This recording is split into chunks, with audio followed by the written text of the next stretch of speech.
তোমরা কি তোমাদের ফেসবুক অ্যাকাউন্টের প্রফেশনাল ড্যাশবোর্ড অপশনটি বন্ধ করতে চাও? তাহলে হ্যাঁ, আজকের এই ভিডিওটা তোমাদের জন্যই। এই ভিডিওটিতে আমি তোমাদেরকে দেখাবো তোমরা কিভাবে সঠিক নিয়মে এই প্রফেশনাল ড্যাশবোর্ডটি বন্ধ করবে। তাহলে চলো ভিডিওটা শুরু করা যাক। তো প্রথমে তোমরা তোমাদের যে অ্যাকাউন্টে এই প্রফেশনাল ড্যাশবোর্ড অপশনটি অফ করতে চাও সেই অ্যাকাউন্টে লগ ইন করে নেবে। তো লগ ইন করা হয়ে গেলে তোমাদের এই প্রোফাইল দেখতে পাচ্ছ, ওই প্রোফাইল অপশানে ক্লিক করবে। জাস্ট প্রোফাইল অপশন আসবে, প্রোফাইল অপশন আসার পরে এরকম একটা ইন্টারফেস আসবে। জাস্ট এখানে থ্রি ডট অপশন দেখতে পাচ্ছি, থ্রি ডট অপশনে ক্লিক করবে।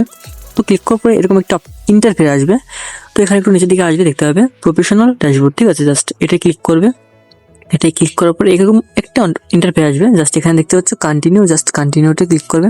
তো কন্টিনিউতে ক্লিক করার পরে এখানে দেখতে পাচ্ছ টার্ন আপ, জাস্ট টার্ন আপে ক্লিক করবে। তো এখানে আমি যে প্রসেস করছি তোমরা সেম প্রসেস করবে, না হলে কিন্তু তোমাদের হয়তো প্রফেশনাল ড্যাশবোর্ড বন্ধ না হতে পারে, ঠিক আছে। তো এখান থেকে তোমরা এটাও করতে পারো, এটাও করতে পারো, ঠিক আছে। তো প্রথমে তোমরা এখান থেকে ক্লোজ করে দিতে পারো। ক্লোজ করার সঙ্গে সঙ্গে তোমাদের যে প্রফেশনাল ড্যাশবোর্ডটা আছে এখান থেকে রিফ্রেশ করবে।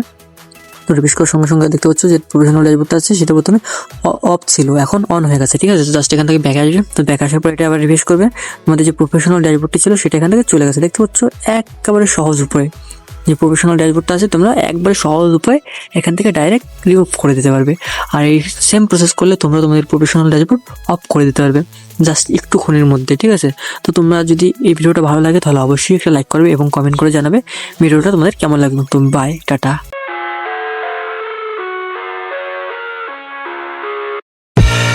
I live inside my own world of